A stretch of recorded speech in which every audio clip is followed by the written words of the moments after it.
Bismillahirrahmanirrahim. Assalamualaikum warahmatullahi wabarakatuh, teman-teman semua. Kita berlanjut lagi videonya ya.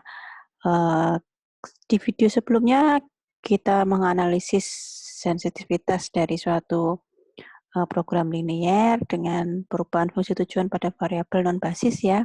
Nah, sekarang yang kedua, seperti yang sudah dijelaskan sebelumnya, ada 4 yang akan kita bahas di sini. Yang pertama sudah, ini yang kedua. Perubahan koefisien fungsi tujuan untuk variabel basisnya. Nah, tadi sudah non-basis, sekarang variabel basisnya. Variabel basisnya adalah apa? Variabel basisnya isinya S1, kemudian X3 dan X1 ya. Ada 3 variabel basisnya. Makanya di sini coba saya tuliskan fungsi tujuannya. Bentar. Sini. Nah, bentar ya. Saya bantu. Aduh. Ya, variabel basisnya saya punya Z-nya ya, kita tulis ya. Fungsi tujuannya 60X1 ditambah 30X2 ditambah 20X3 ditambah 0S1 tambah 0S2 tambah 0S3. Nah, variabel basis di sini ada 2 ya. Karena yang dicantum apa yang tertinggal di sini di tabel simpleknya ini adalah X3 dan X1. Di sini X1 dan di sini X3.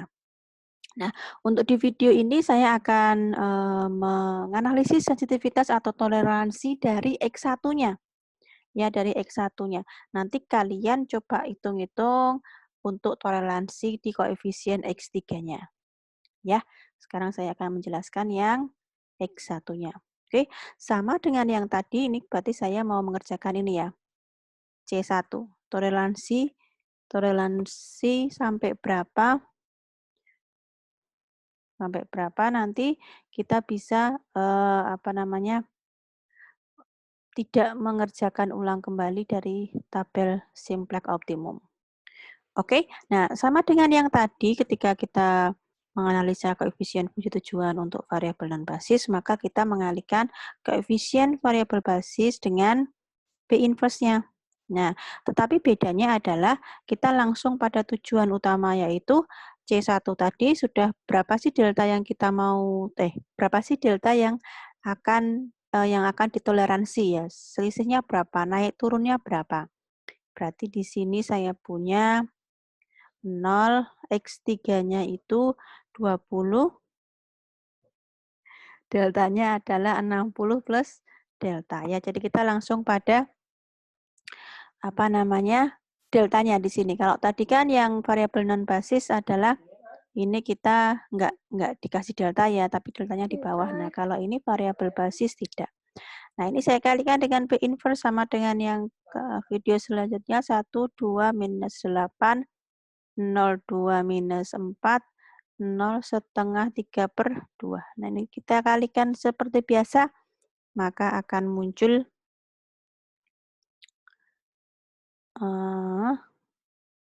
oke, ini sudah selesai hitungannya ya. Nanti kalau kalian coba hitungan sendiri ya, nanti yang X3 berapa perubahannya atau sensitivitasnya sampai berapa, toleransinya sampai berapa untuk X3, berarti ini nanti yang dikasih delta adalah yang 20 ya.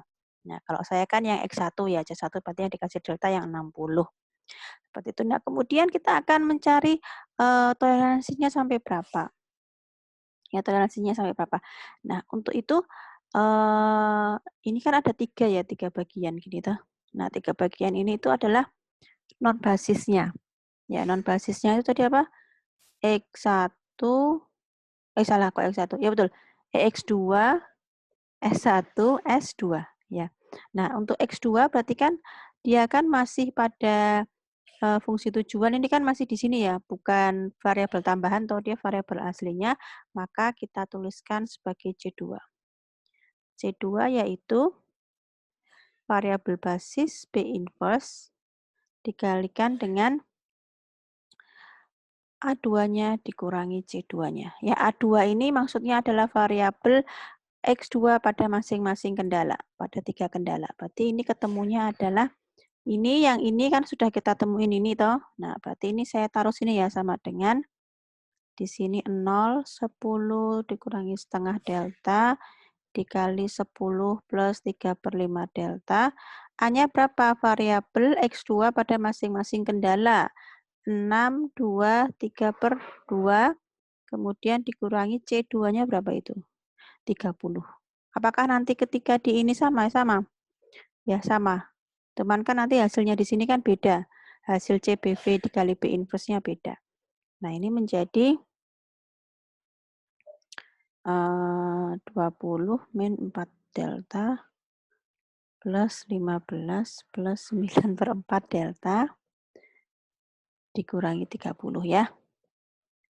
Maka kita temukan 5 plus 5/4 delta. Seperti itu. Nah, ini untuk yang C2 ya, yang C2.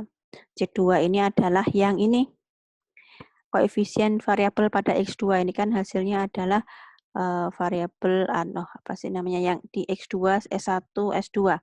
Yang di variabel non basis ya atau X2, S1, S2. Kok S1, S2? S2, S3 nih, S2, S3. Ya, terus kemudian yang kedua ini 10 koefisien dari S2-nya. 10 min setengah delta. Yang ketiga koefisien dari S3 adalah 10 plus 3/2 delta. Nah, oke. Nah, sekarang kita mencari irisan dari ketiga ini. Nah, ini yang saya bunteri ini. Mencari dari ini. Kalian paham ya? Kenapa kok ini seperti ini ya? Ini karena kan kalau hasilnya ini adalah koefisien dari variabel non basisnya. Ini variabel X2-nya S2, ini S3. Oke, sekarang kita akan mencari irisan dari yang 3 ini. Mencari irisan dari yang 3 ini saya hapus dulu ya. Nah, ini saya hapus. Ini saya hapus.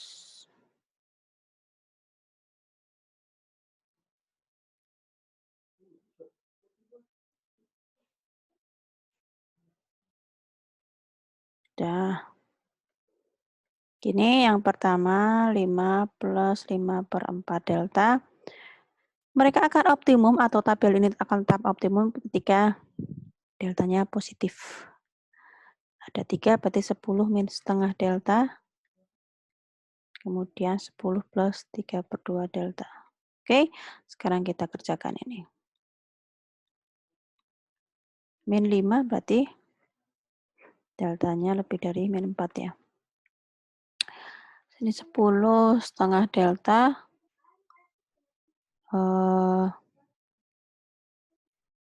20 ya. Terus di sini 3/2 delta, sini min 10, deltanya min 20/3. Betul nggak? Aduh, ya. Oke, nah sekarang kita lihat di tabel, kok tabel ya, garis bilangan, sorry. Garis bilangan. X lebih dari min 4, negatif 4 berarti ke sana. X kurang dari 20, 20 di sini, ke sana. Terus X lebih dari negatif 20/3. 20/3 itu 6 sekian ya. Negatif 6 sekian. 6 berarti ke sana. Berarti irisannya adalah di sini. Ya, oke, berarti delta yang diizinkan adalah berapa? Nah, ini dia. Delta yang diizinkan adalah negatif 4 sampai 20. Oke, berarti kalau misalnya di C1 tadi ini kan 60 ya. 60 toh. Saya kurangkan 4 berarti misalnya 56. Nah, 56x1. Nah, ini masih optimum tabelnya. Oke.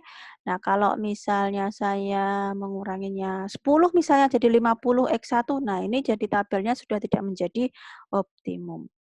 Ya. Kalau misalnya tambahannya ini sampai 20, saya tambah 2 misalnya tambah 15 lah ya, 75 jadinya 75x1. Nah, ini tetap optimum tabelnya. Tapi kalau misalnya saya nambahin sampai 30 jadi 90 misalnya, nah itu jadi tidak optimum tabel yang sudah kita buat tadi. Oke, itu untuk yang variabel basis X1. Nah, kalian kerjakan untuk yang variabel basis X3 ya. Nah, X3. Toleransinya sampai mana begitu ya. Berarti di sini tabel akan optimum atau optimal untuk gini ya. Pada variabel fungsi tujuan X1. Nah, seperti itu ya. Solusinya nggak akan berubah, nilai Z-nya yang berubah ya, tapi tabelnya tetap optimum. Nanti saya akan ajari caranya menghitung bagaimana. Oke, seperti itu ya teman-teman semua. Untuk yang kedua, yaitu perubahan koefisien fungsi tujuan untuk variabel basis. Saya kira cukup dulu, nanti kita akan lanjutkan di video selanjutnya. Untuk yang ketiga, 4, semoga bisa dikerjakan dalam satu video.